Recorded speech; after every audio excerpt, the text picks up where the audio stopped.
나는 올해 62이다. 지금 돌아보면 참, 그땐 너무 어렸다.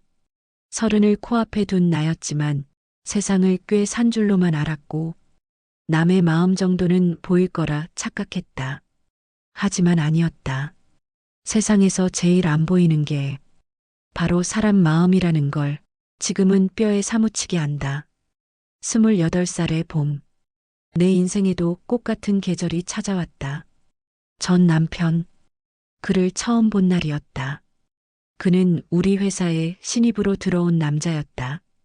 키가 훤칠하거나 잘생겼다기보다는 잔잔하고 단정한 인상이었고 말수가 적으면서도 묘하게 따뜻한 사람이었다.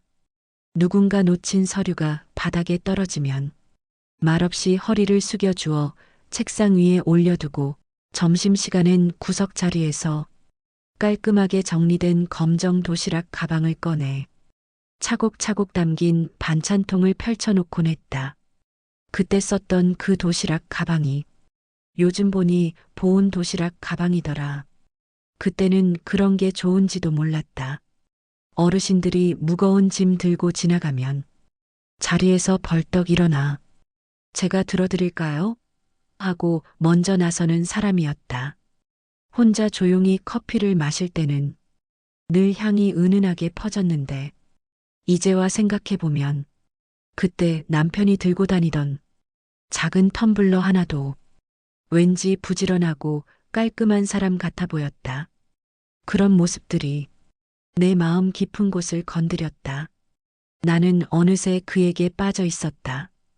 그는 나보다 2살 어렸지만 언제나 나를 배려해 주었고 바쁜 날엔 메시지가 먼저 왔다. 밥은 먹었어? 오늘은 집에 늦지 마. 따뜻하게 데려다 줄게. 그런 말들이 당시의 나에겐 세상에서 제일 든든한 울타리 같았다. 연애를 시작한 지 1년쯤 됐을 때 남편이 조용히 말했다. 우리 결혼할까? 나는 잠시 망설였지만 결국 고개를 끄덕였다.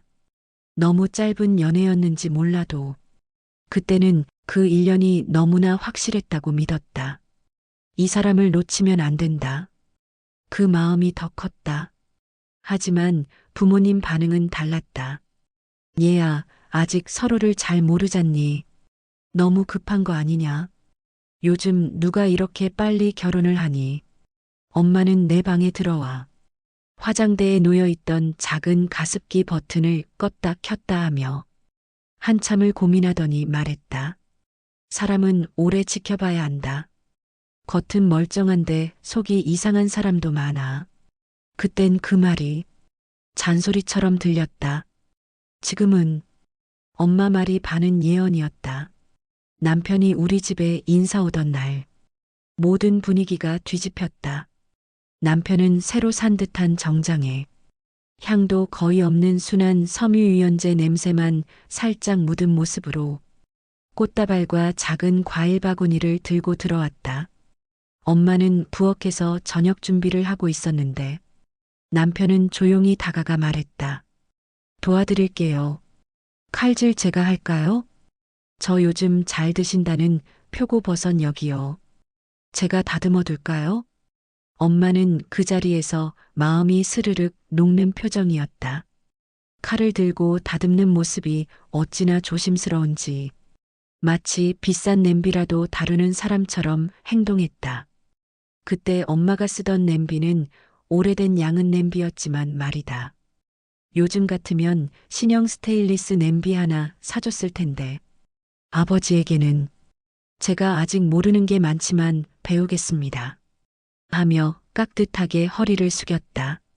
그리고 우리 집 강아지를 보더니 바닥에 쪼그려 앉아 조심스럽게 안아 올리며 말했다. 이 집에서 제일 귀한 분이네요. 그 말을 듣고 엄마는 아빠 팔을 쿡 찌르며 중얼거렸다. 아니 세상에 저런 애가 왜 우리 딸이랑 결혼하지? 혹시 숨기는 문제라도 있는 거 아니야? 그때 나는 그 말에 웃으며 말했다. 엄마 그게 무슨 말이야. 그냥 칭찬하는 거지. 하지만 지금 생각해보면 그 말이 내 인생의 첫 장이었다. 가볍게 넘겼던 경고이자 돌이킬 수 없는 시작이었다. 결혼하고 1년. 그 시절은 정말 달콤했다. 진짜 달콤했다. 남편은 늘 상냥했고 주말이면 나보다 먼저 일어나 거실에 작은 공기청정기를 켜놓고 집안을 조용히 정리해 두었다.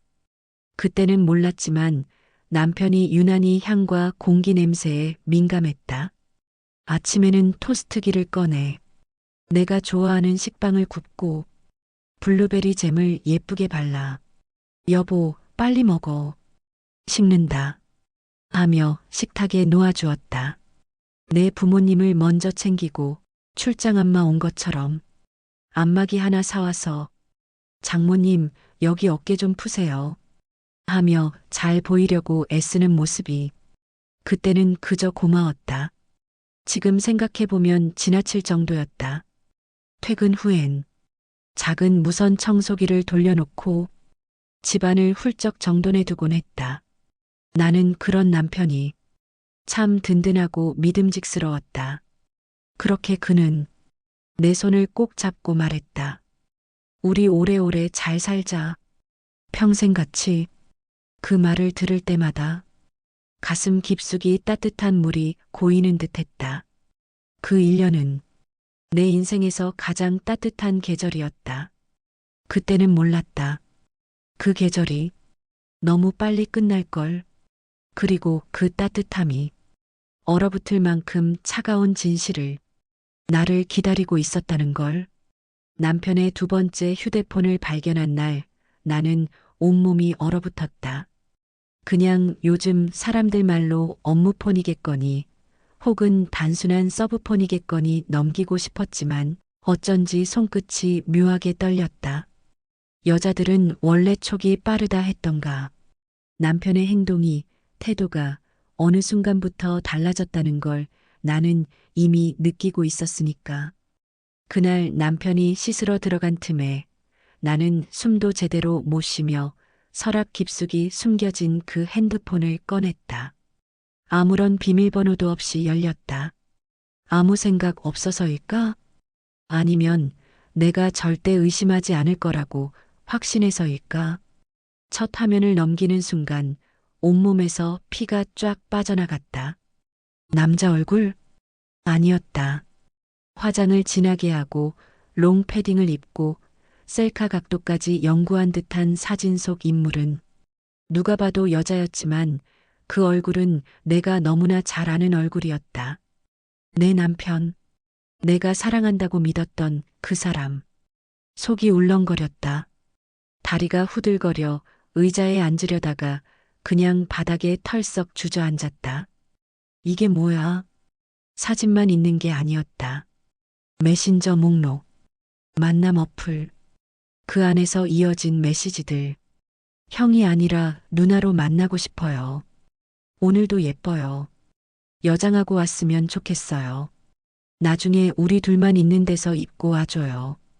그리고 그 상대들은 전부 남자였다. 머리가 띵했다.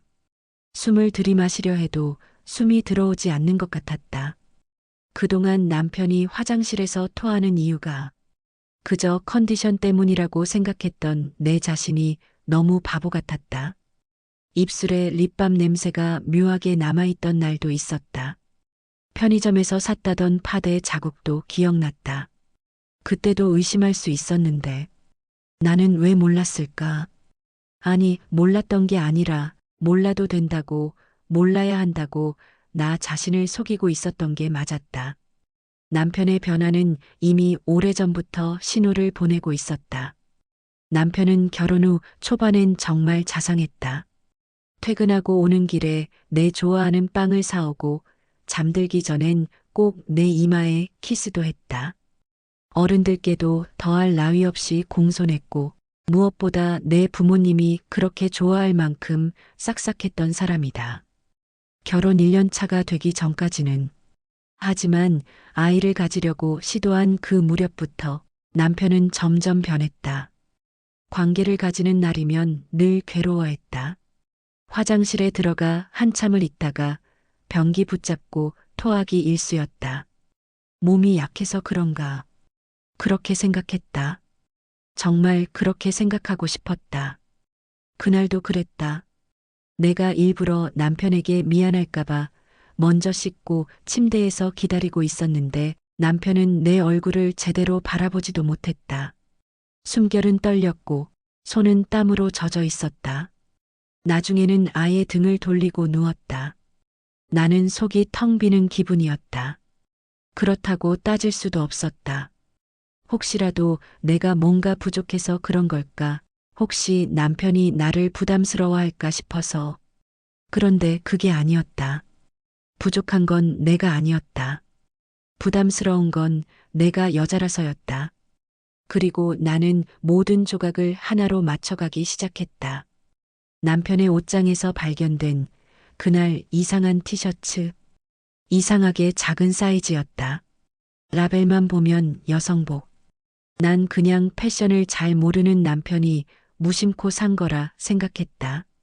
아니면 친척 동생이나 누구 줘야 한다고 샀다고 말했던가.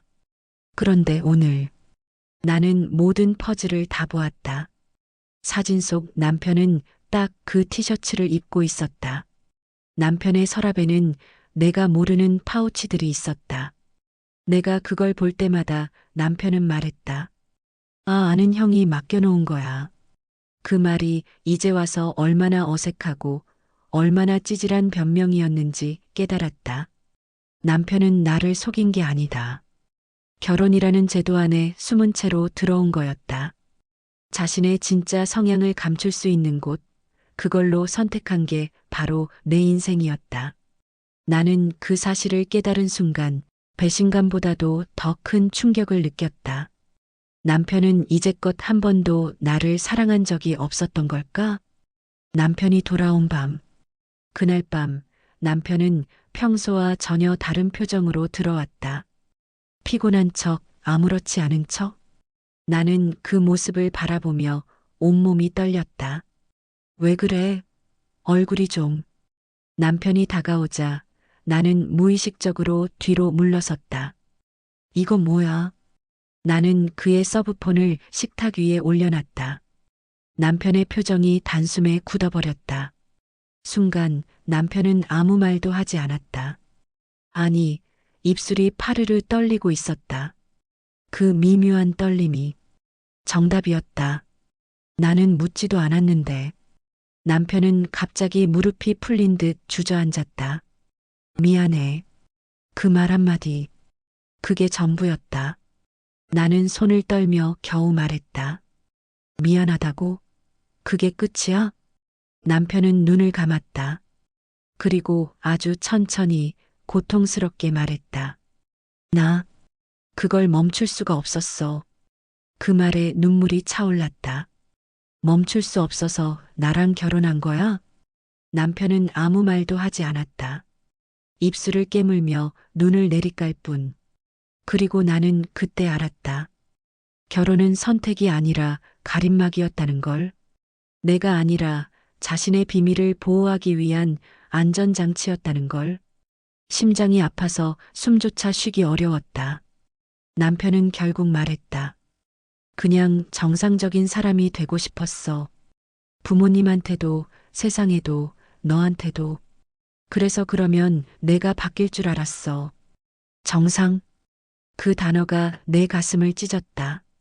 정상이 되려고 나를 이용한 거야? 남편은 고개를 들지 못했다. 너만 아니면 나도 그냥 괜찮은 척 계속할 수 있을 줄 알았어. 결혼하면, 아이가 생기면, 내가 이렇게 안 될 줄 알았어. 그 말이 더 큰 충격이었다. 남편은 자신을 바꾸기 위해 나를 선택했고 그 선택은 실패했다. 그리고 나는 그 실패의 대가를 치르고 있었다. 그날 밤 나는 혼자가 됐다. 남편은 방으로 들어갔고 나는 거실 바닥에서 한참을 울었다. 손에 힘이 빠져 핸드폰을 떨어뜨렸고 눈물이 쏟아져 바닥이 젖었다. 하지만 더 고통스러운 건 내가 뭘 잘못했나? 그 생각이 자꾸 들었다는 점이었다. 나는 부족한 아내였나? 여자로서 매력이 없었던 걸까?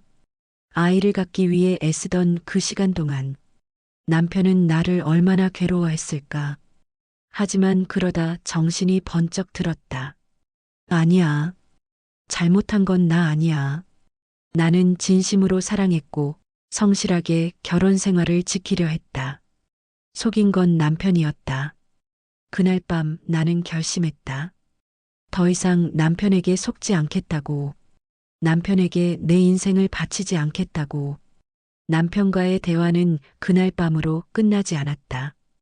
오히려 그 이후로 시작된 모든 시간들이 더 지독하고 더 잔인했다.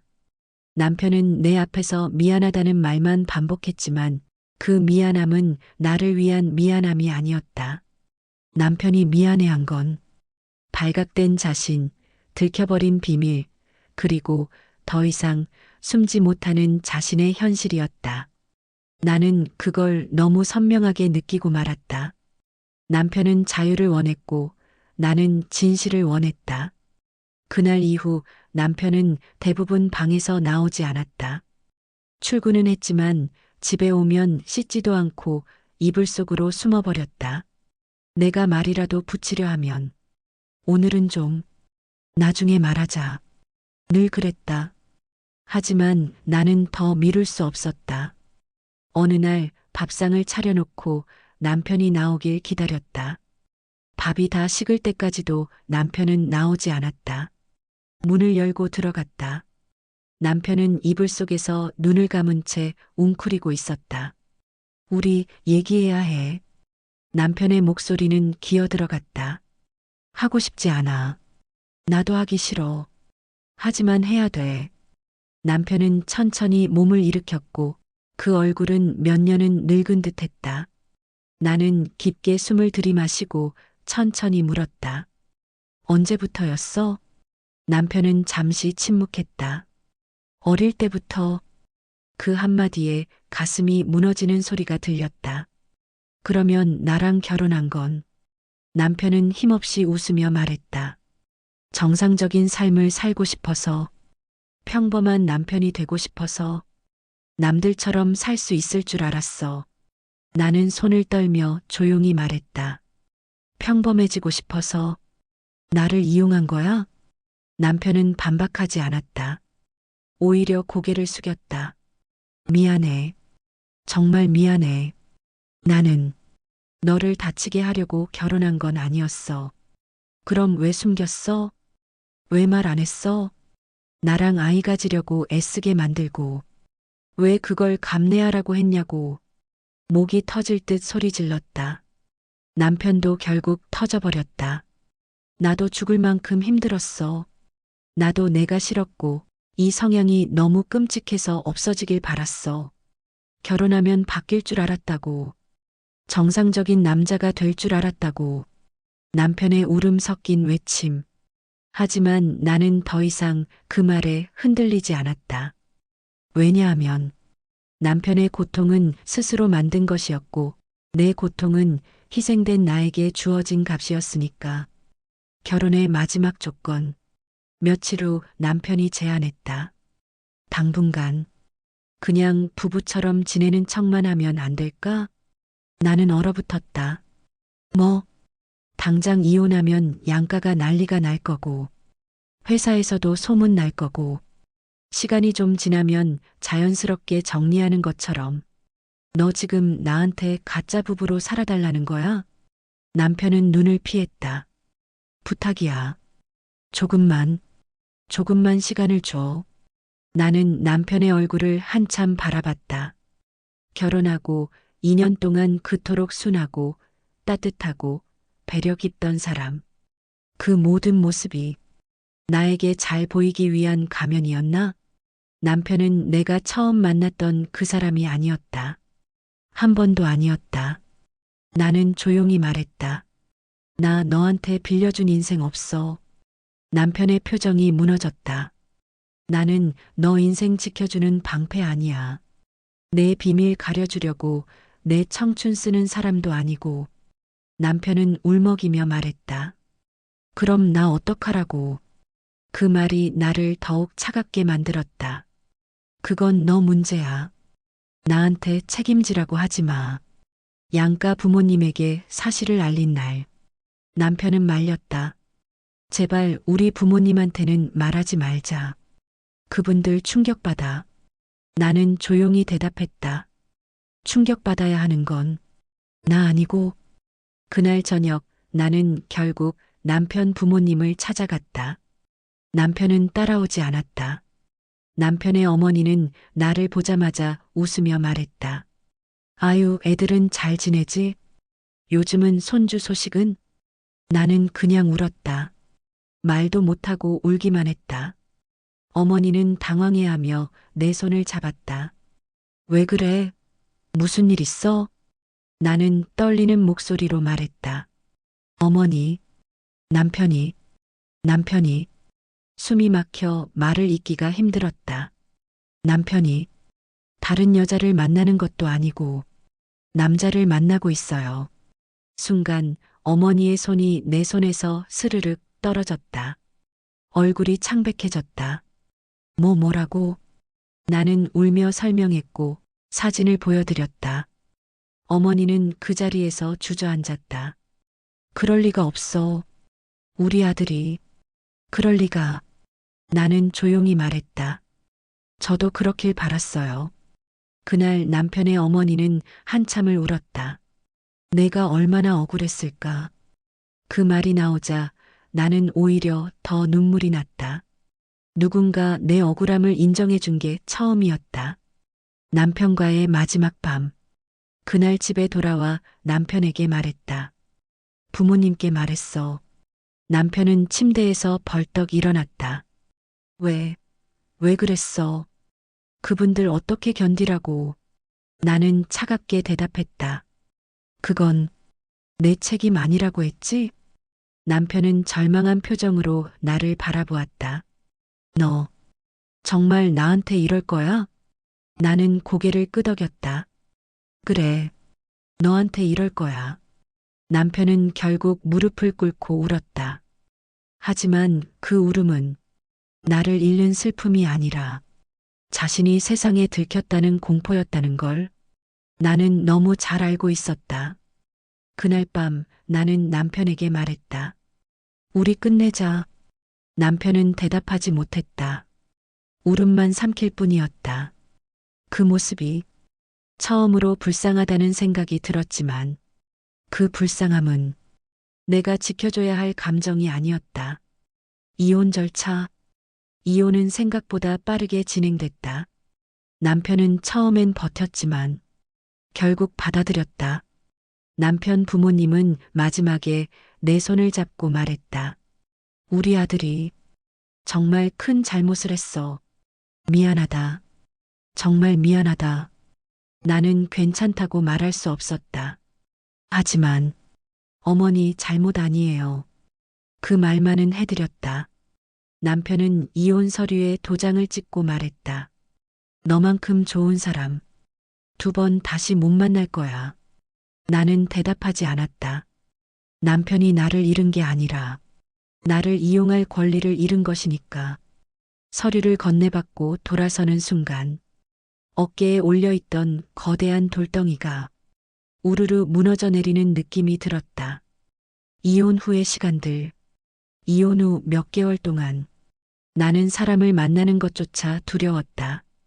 누군가 미소만 지어도 저 사람도 혹시 나한테 뭔가 숨기고 있는 건 아닐까?